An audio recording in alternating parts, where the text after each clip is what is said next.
세상과 소통하기 위해서는 좀 더 열린 자세를 가져야 하지 않나 하는 생각을 해봅니다. 생각하는 신앙 우러나는 복음 믿음 향기. 안녕하세요. 믿음향기 채널에 오신 것을 환영합니다. 저는 이신영입니다.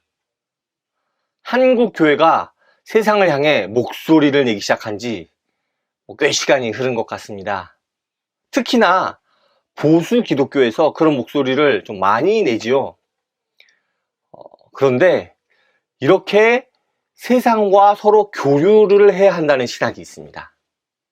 바로 공공신학이죠. 공공신학이 우리에 소개된 지는 역시 좀 몇 년 된 것 같아요. 그런데요, 사실 그 내용이 쉽지만은 않습니다. 그런데 최근에 공공신학을 좀 쉽게 소개한 책이 있어서 함께 나누고자 합니다. 자, 바로 이 책, 황경철의 어서와 공공신학은 처음이지입니다. 공공신학이라고 들어보신 분들도 있고 처음 들어보신 분들도 아마 있을 텐데요. 일단 신학이라는 이름이 들어가서 왠지 좀 어려워 보이죠. 그런데 이 책은 이렇게 어려워 보이는 공공신학을 신학을 전공하지 않은 사람들에게 쉽게 이야기합니다.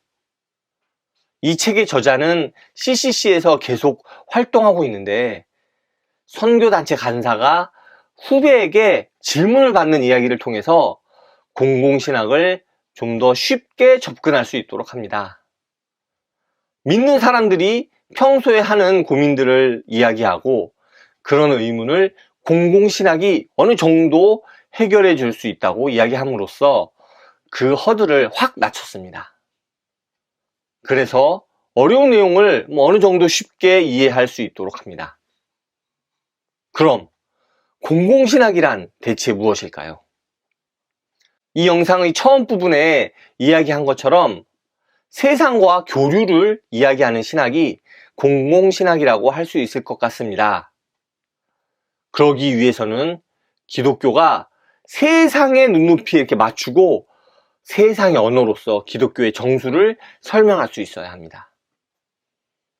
또한 기독교만이 진리를 알고 세상은 모른다는, 그러니까 기독교가 우월하다는 생각을 과감하게 내려놓고 대화의 장에 나서야 하죠. 그럼으로써 기독교의 기본 정신을 세상에 이야기하고 설득할 수 있도록 합니다. 그런데요, 세상과 소통하는 데 중요한 것은 그 메시지가 아닐까 싶습니다. 전광훈 목사와 같은 사람은 세상의 방법으로 세상에 이렇게 목소리를 내지만 그 메시지가 정말로 바른 메시지인지 생각해 봐야 합니다. 세상을 향해 세상의 언어로 외치지만 그 안에는 기독교의 독선적인 메시지가 가득한 경우가 참 많습니다. 과연 그런 메시지를 광장에 외치는 것, 그것을 정말로 공공신학이라고 할 수 있을지 솔직히 잘 모르겠습니다. 결국 중요한 것은 세상에 외치는 메시지가 어떤 메시지인가 하는 점이 아닐까 싶습니다.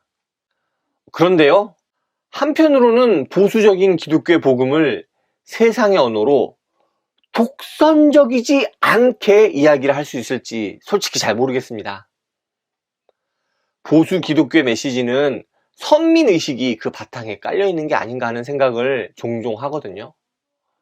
우리는 선택받아서 세상과 다르다는 생각이 그 기저에 깔려있는데 과연 세상의 언어로 그리고 독선적이지 않은 자세로 함께 소통할 수 있을지 잘 모르겠습니다.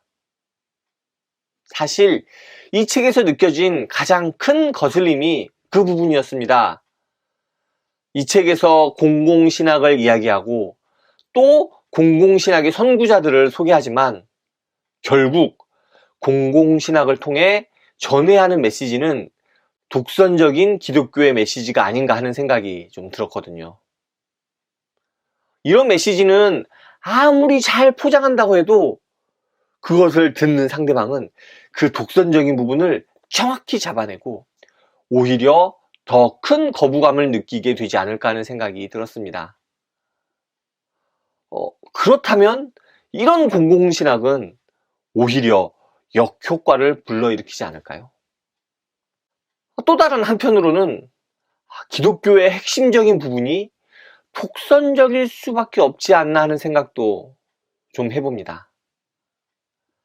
예수님을 통해서만 구원받을 수 있다는 점은 기독교의 정체성이라고 할 수 있을 것 같은데요. 이 메시지는 아주 배타적이고 독선적인 부분이 분명히 있죠. 그렇다면 이 메시지를 어떻게 독선적이지 않게 세상에 외칠 수 있는지가 공공신학에서 정말로 중요한 부분이 아닐까 싶습니다.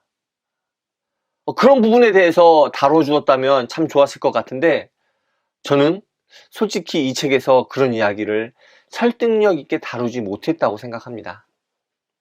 그러다 보니까 읽으면서 계속 고개를 이렇게 갸우뚱거리게 되는 것 같습니다. 또한 어디까지가 복음의 핵심인지에 대해서 고민해 봐야 할 것 같습니다.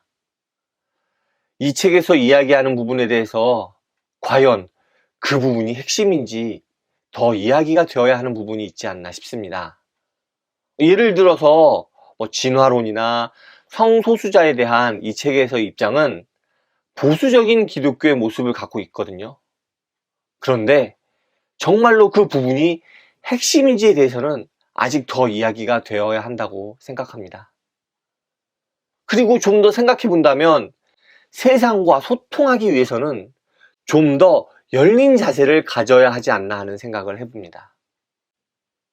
사실 이 책을 읽으면서 이 책을 유튜브에 어떻게 소개해야 하나 정말 고민을 많이 했습니다. 이 책의 내용을 읽으면서 계속 혼란스러웠거든요. 이 책이 앞에서 한 이야기와 또 뒤에서 하는 이야기가 서로 이렇게 막 모순처럼 느껴지는 부분이 좀 많았습니다.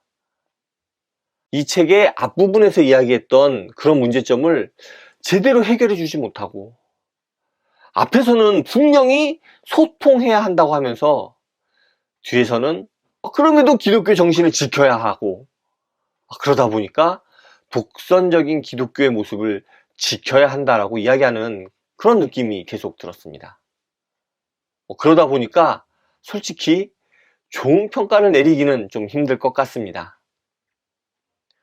그럼에도 불구하고 공공신학에 대해 큰 그림을 좀 쉽게 설명해 준 그러한 장점은 있는 것 같습니다. 제가 본 책 중에서 공공신학에 대해서 이렇게 쉽게 설명해 준 책은 없는 것 같아요. 이 책의 의미는 그 부분에 있는 것 같습니다. 대신 이 책을 읽고 그냥 이런 게 공공신학이다 라고 끝나는 것이 아니라 공공신학에 대해서 더 깊이 공부할 필요가 있지 않을까 싶네요. 오늘 준비한 내용은 여기까지입니다. 공공신학에 대해 처음이신가요? 공공신학을 좀 깊이 공부해서 세상과 더 바르게 소통하는 기독교가 되면 좋겠습니다. 감사합니다. 다음에 또 오세요.